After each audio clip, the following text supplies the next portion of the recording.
오늘 말씀을 통해서 우리가 깨닫게 되는 것, 우리가 제하여 버릴 것들을 다시 한번 생각하면서 주시는 은혜를 누리시기를 소망합니다. 오늘 말씀은요, 갈라디아서입니다. 갈라디아서는요, 사도 바울이 누구에게 쓴 편지냐면 갈라디아 교인들에게, 갈라디아 지역에 사는 교인들에게 쓴 편지가 갈라디아서입니다. 사도 바울이요, 갈라디아 지방을 전도여행을 통해서 돌아다니면서 많은 교회들에게 복음을 전했습니다. 복음을 전했을 때 갈라디아 지역에 있는 모든 교회들이, 많은 교회들 가운데 예수 그리스도의 복음을 믿고 이방인들이나 그곳에 사는 많은 이들이 주님을 믿는 자녀로서 변하게 되었고 은혜 가운데 살아가고 있었습니다. 근데 바울에게 안타까운 소식이 들리는 거예요. 그것이 무엇이었냐면 갈라디아 지역의 교회들에게 율법주의를 가지고 있는 유대인들이 찾아가서 이야기를 하는 거죠. 예수 그리스도의 능력, 예수 그리스도의 믿음, 예수 그리스도를 사랑하는 그것들 다 중요해. 복음도 중요하지. 근데 그거 알아? 그거 다 중요하지만 너네 할례 받아야 된다. 너네 율법 지켜야 된다. 이거 없으면 아무것도 아니요. 라고 이야기를 하는 거죠. 그러면 그 이야기를 들었을 때 갈라디아 교인들이 어떤 마음을 가졌을까요? 아니지, 무슨 소리야. 예수 그리스도의 능력으로 우리가 이방인이지만 하나님의 자녀로서 다시 태어났는데 무슨 소리냐 라고 이야기를 해야 됨에도 불구하고 그렇지 않은 거죠. 귀가 솔깃하는 거예요. 아, 그래? 할례 받아야 되는가? 율법 지켜야 되는 건가? 라고 흔들리고 있는 그들의 모습이 바울의 귀에 들린 거예요. 그러니 사도 바울이 얼마나 마음이 아프겠어요. 그래서 갈라디아 지역에 있는 교인들에게 편지를 쓰게 된 것이 바로 갈라디아서입니다. 그러니 예수 그리스도의 복음, 예수 그리스도의 사랑, 예수 그리스도의 십자가 은혜를 여기다가 다시 한번 적어 놓은 거죠. 이 말씀을 통해서 우리들의 삶 가운데 가장 중요한 것이 무엇인지 다시 한번 돌아보기를 소망합니다. 오늘 본문은요, 갈라디아서 5장입니다. 근데 그 앞에 4장에 보면요, 후반부에 하갈과 사라를 비교하면서 하갈은 종으로서 이스마엘이라는 육신의 자녀를 낳았고 사라는 자유인으로서 약속의 자녀를 낳았다라고 표현을 합니다. 이것이 사도 바울이 비유를 통해서 이야기를 한 거였거든요. 육신의 자녀는 육신의 공로로 구원을 얻으려고 하는 유대인들, 이 율법주의자들, 이들을 이야기를 한 거고, 약속의 자녀는 오직 예수 그리스도를 믿음으로 구원받은 그리스도인 공동체를 이야기를 했던 거죠. 그래서 4장의 마지막은요, 이렇게 끝납니다. 4장 31절에 이렇게 나와 있죠. 그런즉 형제들아, 우리는 여종의 자녀가 아니요 자유 있는 여자의 자녀리라 라고 이야기를 하고 있습니다.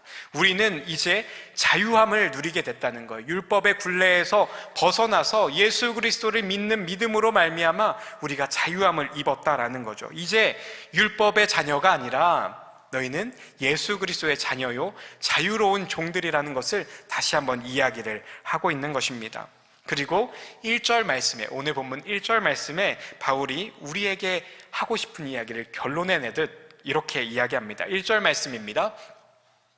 그리스도께서 우리를 자유롭게 하려고 자유를 주셨으니 그러므로 굳건하게 서서 다시는 종의 멍에를 매지 말라. 그리스도께서 우리를 자유롭게 하려고 자유를 주셨다는 거예요. 그러니 이제 다시 너희가 떨쳐버렸던 율법의 굴레를 다시 매지 말라고 이야기를 하고 있습니다. 우리가 잘 알고 있는 대로 사도 바울은요, 이전에는 유대교회에 매우 열심을 냈던 사람이 바로 바울이죠. 사도 바울도 이전에는 할례를 받아야 하나님의 백성이 되고 율법을 잘 지켜야 구원에 이를 수 있다라는 생각을 가지고 열심을 냈던 적이 있었습니다. 근데 그러다가 보니까 자기가 깨달은 것이 있었어요. 율법을 주장하고 할례를 주장하다 보니까 깨달은 것이 있습니다. 그것이 무엇이었냐면 내가 할례를 주장하고 율법을 주장하면 주장할수록, 그리고 다 그것을 행하려고 노력하면 할수록 자신이 그렇게 의롭지 못하다는 것만 깨닫게 되는 것이죠. 자신이 율법을 다 지켜 행할 수 없는 자, 그리고 자신이 의롭다함을 얻을 수 없는 자라는 것을 깨닫게 되는 것이죠. 그러니 이제는 율법이 구원의 길이 아니라 오히려 자신을 짓누르는 멍해가 되어버렸다는 것을 깨닫게 됩니다. 그래서 율법을 통해서 구원을 얻으려고 하면 할수록 율법의 죄는 자신에게 더욱더 무겁게 다가오게 된 것이죠. 그러던 그에게 누가 찾아오십니까? 예수 그리스도께서 찾아오게 되신 거죠. 그리고 예수님께서 그 율법의 짐과 멍에들을 다 걷어주셨습니다. 그 율법의 짐을 십자가에 못 박으셨습니다. 예수님이 그 율법의 짐을 지고 십자가에서 죽으심으로 그 율법을 다 파하셨죠. 그래서 사도 바울에게 자유함을 주신 거죠. 그리고 자비와 용서의 길을 사도 바울에게 보여주셨습니다. 이것이 사도 바울이 발견한 자유인 것이죠. 하나님은 우리에게도 물어보십니다. 구원에 있어서 무능한 율법을 붙들고 살 것이냐, 아니면 하나님의 자비하신 은총을 붙잡고 살 것이냐라는 거죠. 사도 바울은 예수 그리스도의 은혜와 은총을 붙잡았습니다. 그리고 이 받은 은혜를 갈라디아 지역에 다 전하게 된 것이죠. 많은 사람들은 이 복음을 받아들였고 예수 그리스도의 은총을 믿음으로 성령을 받았습니다. 하나님의 자녀가 된 것이죠. 그런데 아까도 말씀드렸던 것처럼 이들이 다시 율법으로 돌아가려고 하고 있는 것입니다. 구원에 있어서 전혀 어떤 영향력도 없는, 역할도 하지 못하는 그 멍에를 다시 지려고 하니까 사도 바울이 마음이 아픈 거죠. 그래서 사도 바울은 말합니다. 2절에서 4절 말씀에 이렇게 이야기하는 거죠. 보라, 나 바울은 너희에게 말하노니 너희가 만일 할례를 받으면 그리스도께서 너희에게 아무 유익이 없으리라. 내가 할례를 받는 각 사람에게 다시 증언하노니 그는 율법 전체를 행할 의무를 가진 자라. 율법 안에서 의롭다함을 얻으려 하는 너희는 그리스도에게서 끊어지고 은혜에서 떨어진 자로다. 사도 바울은 아주 명확하게 이야기를 하고 있습니다. 율법과 예수 그리스도를 겸하여 섬길 수 없다라고 이야기를 하는 거예요. 둘 중에 하나를 선택해야 된다는 거죠. 너희가 율법을 택하든지 예수 그리스도를 택하든지 하나를 택해야 된다는 거예요. 너희가 율법을 택한다고 하면 그 모든 너희 생각대로 그것이 구원에 이른다고 한다면 그 모든 율법들을 다 지켜야 될 그런 의무를 가지고 있다고 하는 것이죠. 그러나 우리는 어떤 사람들입니까? 율법으로 인하여 구원을 받는 것이 아니라 예수 그리스도의 은총으로 말미암아 우리가 구원을 받을 수 있음을 고백하는 그리스도인이죠. 성령으로 믿음을 따라 의의 소망을 기다리는 사람들입니다. 성령의 인도하심에 따라 믿음으로 의롭다함을 받으려는 사람들이죠. 이런 사람들은 율법 안에 있는 것이 아니라 예수 안에 있기 때문에 이미 할례를 받은 유대인이든 할례를 받지 않은 이방인이든 상관이 없는 것입니다. 유대인은 유대인이니 할례를 받은 것이고 이방인은 이방인이니 할례를 받지 않은 것이죠. 그것이 전혀 구원에 영향을 미치는 것이 아닙니다. 중요한 것은 우리 모두가 누구 안에 있다는 사실입니까? 예수 그리스도 안에 있다는 그 사실이 굉장히 중요한 것이죠.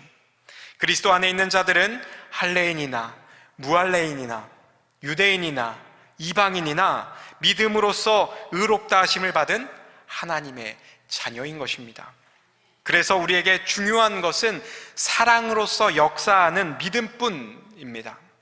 이것은 우리의 믿음을 불러일으킨 것이 율법이 아니라 할례가 아니라 오직 하나님의 사랑이요 하나님의 은혜임을 다시 한번 우리에게 알려주는 것이죠. 우리가 잘 알고 있는 이솝우화가 있습니다. 나그네의 옷을 벗기기 위해서 바람과 태양이 내기를 하죠. 바람이 이 나그네의 옷을 벗깁니까? 아닙니다. 나그네의 옷을 벗긴 것은 태양이었습니다. 억지로 벗은 것이 아니라 태양은 그 자리에 있음으로 인하여 나그네가 자신의 옷을 벗게 만든 것처럼 그리스도 예수를 보내신 하나님의 사랑이 우리 안에 역사하여서 우리 안에서 살아 움직이는 은혜로 말미암아 우리가 하나님의 은혜로 들어갈 수 있게 되는 것입니다. 우리에게 중요한 것은 하나님의 사랑을 받아들이는 그 믿음뿐입니다. 그 외에 다른 것은 필요하지 않습니다. 그러니 다시 한번 사도 바울이 당부하는 거예요. 이전에 너희가 잘하던 믿음의 다름질, 그거 계속하라는 거죠. 믿음의 다름질 잘하고 있었지 않냐는 거예요. 그러니 그거 계속하라고 말합니다. 그리고 경고하죠. 적은 누룩이 온 덩이에 퍼지니 유대에서 온 자들의 말에 현혹되어 다른 마음을 품지 말고 믿음으로 의롭게 되는 이 새로운 길을 계속해서 걸으라고 당부하고 경고하고 있습니다. 우리가 잘 알고 있잖아요. 적은 누룩 하나가 그 빵에 들어가면 어떤 일이 발생합니까? 온 빵에 퍼져서 부풀어지게 되는 그런 일들이 발생하지 않습니까? 그것처럼 그 길로 가지 말고 다시금 믿음으로 의롭게 되는 이 새 길, 너희가 걸어갔던 믿음의 다름질을 하던 그 길을 계속해서 걸으라 이야기를 하는 것입니다. 당시 유대인들은요, 종교적인 이유로 박해를 받지 않았습니다. 실제로 박해를 받았던 것은 누구였냐면 예수 그리스도를 구주로 고백하는 사람들, 그리스도인들, 예수님을 구주로 고백하는 사람들이 박해를 받았죠. 바울도 평범한 유대인들이었다면 아마 박해를 받지 않았을 겁니다.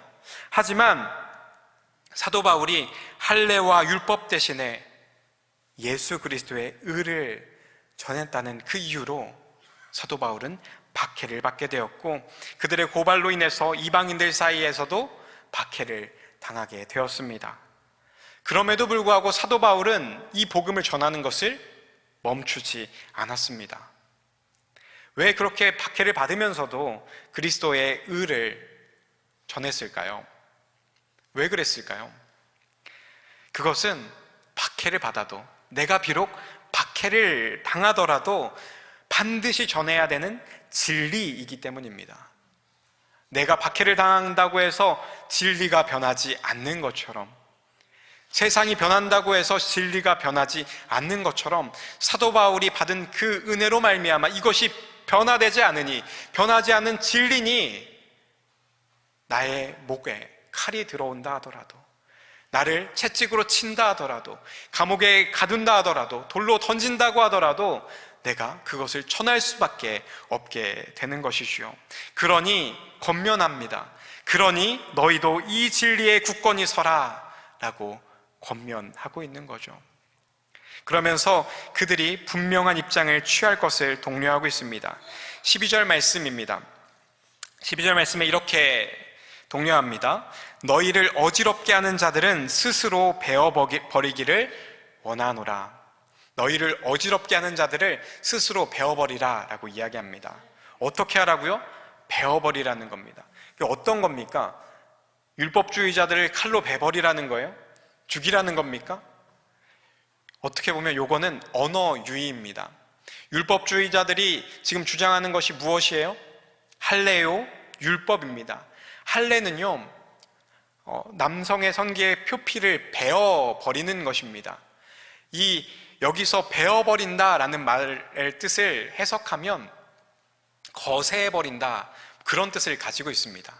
그러니 그 할례자들, 할례를 중요하게 생각하고 율법을 중요하게 생각하는 그들을 스스로 베어버려라 라고 이야기를 하고 있는 거죠. 그거 끊어내버려라 라고 이야기하는 거예요. 누룩과 같은 그 잘못된 복음을 끊어내라 라고 이야기를 하고 있는 것입니다. 그들과의 관계를 단절하라 라는 표현을 할례에 빗대서 표현한 것이 그들을 베어버려라 라고 하는 말로 표현된 것입니다. 그렇습니다. 바울이 이야기하는 것처럼 적은 누룩이 온 덩이에 퍼지기 전에 걷어내야 됩니다. 그렇지 않으면 순식간에 그 누룩이 퍼지게 되고 말죠. 혹 우리들의 삶 가운데도, 우리들의 인생 가운데도 우리를 주님의 은혜에서 끊어내려고 하는, 그리고 그것을 막아내려고 하는 그런 요소들이 있지는 않습니까? 주님의 은총과 은혜로 가는 길을 막고 있는 것들이 우리들의 삶 가운데, 신앙 가운데 있지는 않습니까? 그게 때로는 우리의 생각이 되고요, 때로는 우리의 상황이 되고요, 때로는 그것이 우리의 죄가 되기도 하고, 때로는 선입견과 미신이 될 수도 있습니다. 그리고 때로는 사단이 우리를 공격하기도 하죠.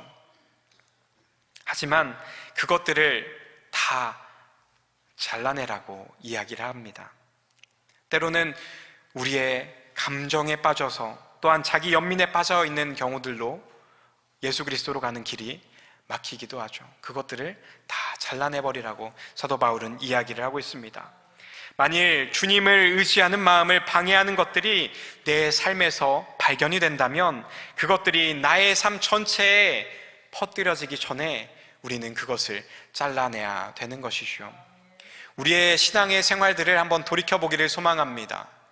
우리들의 삶 가운데 주님의 은혜로 들어가는 것, 그것을 막아서는 것들이 어떤 것들이 있습니까?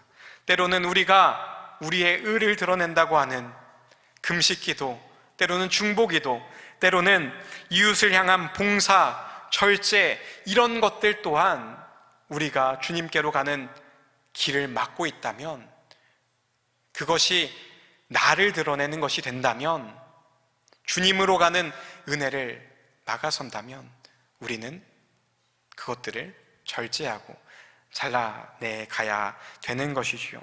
실천이 또한 행함이 구원의 요소가 되지 않습니다. 물론 주님 주신 은혜로 말미암아 그 헌신을 하는 것은 마땅하지만, 그것이 구원을 위해서 어떤 도구로 사용된다고 한다면 그것은 잘못된 것임을 우리에게 이야기를 하고 있는 것입니다.